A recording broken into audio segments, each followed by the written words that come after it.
Hello. I was recording this outside where the light's a bit better, but as soon as I started to record, the wind picked up and then it didn't die down. So I gave up because I didn't want the wind noise because it's annoying. And I let the chickens out. I was hanging out with the chickens and I was thinking there must be a solution to the wind noise on the microphone problem. This camera has an onboard mic. It doesn't have the option to have an external mic plugged in. That's why I don't have a lapel mic. It would be purely decorative. So I was thinking to myself, there must be a solution. And I thought, well, what I need is a wall. I need a wall. And then I thought, but the wind comes from all the directions. So what I need is 4 walls. And what I had invented after quite a long time thinking about it, what I had invented was the concept of being inside. It's the end of 2025, and that is how my brain is working. Very slowly and not very well. Anyway, I've got a little bit of an update for you this week. This one is wet finished. I did end up plaiting the fringes to give them a bit more weight because it's a fine cotton, and twisting it was still a little bit too lightweight. So they've got a nice plait in them. There's no bloom in this because it's cotton and viscose and linen, but there is some shrinkage. So it's all come together very well. Everything's shifted. I don't know if you can see. I don't know if I can point because I've only got 2 hands. Let me... Oh, that was elegant. That was elegant and smooth, and you're impressed. And now I've lost the bit that I wanted to show you. Is that it? No. Here we go. So down here, you might be able to see... I don't think you can, but I can see it and I know it's there. The yarn's sort of snuggled up a little bit more. So everything's sort of shifted in the wet finish, which is often what happens. Settles into where it wants to be. So I'm really pleased with this. I like it a lot. I do still wish there was a little bit more green, but I can't complain. I mean, I can. I'm very good at it, but I won't in this particular instance. What I do have in this, and I'm going to say it without having found an example so that you can watch me look closely at a scarf. There's some excellent tracking in this. Here's some. Oh, look at that. I found that so quickly. So there's some tracking. Is that showing up? Yes. So these diagonal lines here often happens with cottons, can happen with other yarns as well.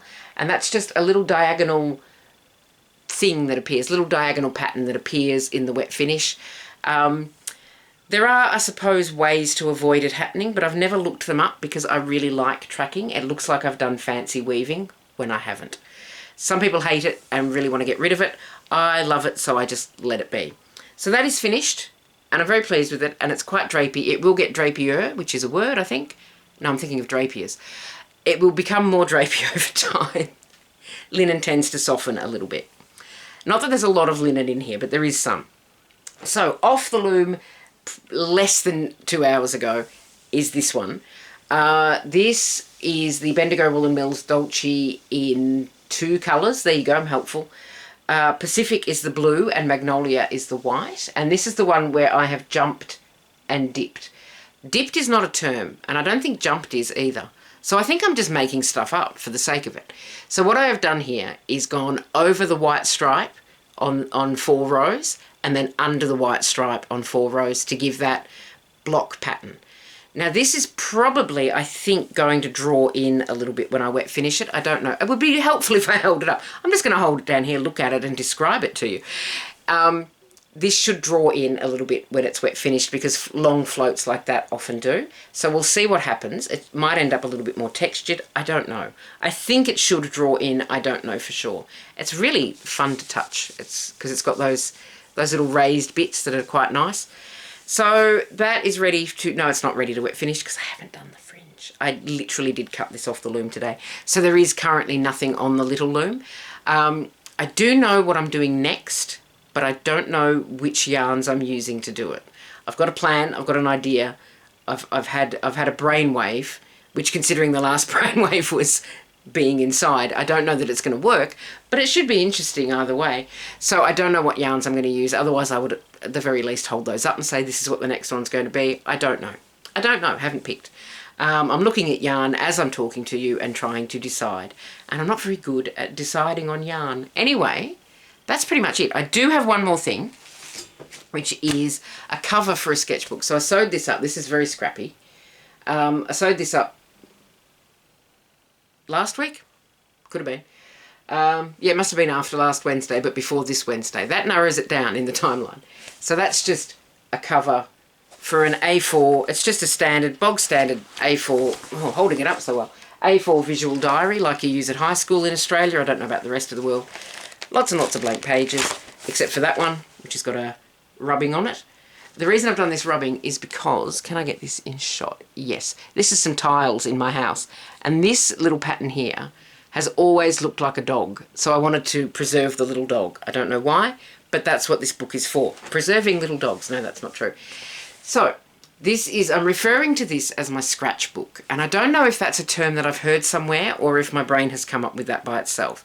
It's a cross between a sketchbook and a scrapbook. So hanging on to stuff like that, sketching, planning, making notes, whatever. It's kind of an everything tome. And as you can see, very, very empty. But because I've already put something in it, it's no longer intimidating. And because it's a scratch book, not a sketchbook, it's not important. It doesn't have to be good, which is, I think, important if you're, because I don't draw as much as I would like to, because I don't think it's very good. It doesn't matter if it's not good, if it's in a scratch book. So the great thing also about this is because this is a cover with these, oops, it's held on with these pockets. That means I can put things in the pockets as well. This, I've got more pockets in this than I have in a lot of my clothing. So that's, I don't know that I'll be showing progress on this or whatever. It's just really just bits and pieces that I want to hang on to, or plans. Or I found my mother's one, and it's newspaper articles, because it was from a while ago, obviously. Garden plans, bits and pieces, stuff that she liked that caught her eye. Scrapbook, sketchbook, I suppose in some ways almost as well a junk journal, but I don't really know the true definition of junk journal. If you know, do let me know in the comments, because I hear the term a lot. But then I thought a junk journal was like bits of ephemera that you picked up during your day that you would then journal with. And then I see people selling packs for your junk journal, which to me reads more like collage. But anyway, it's not up to me how these terms are defined, because if it was, there would be changes. Oh, it's December 31st. Happy New Year. I'm going to go and have a sit down. Possibly a cup of tea. You take care of yourself. Have a lovely rest of your week. As I said, Happy New Year. I hope 2026 is fabulous for you. And I will see you next time. Bye for now.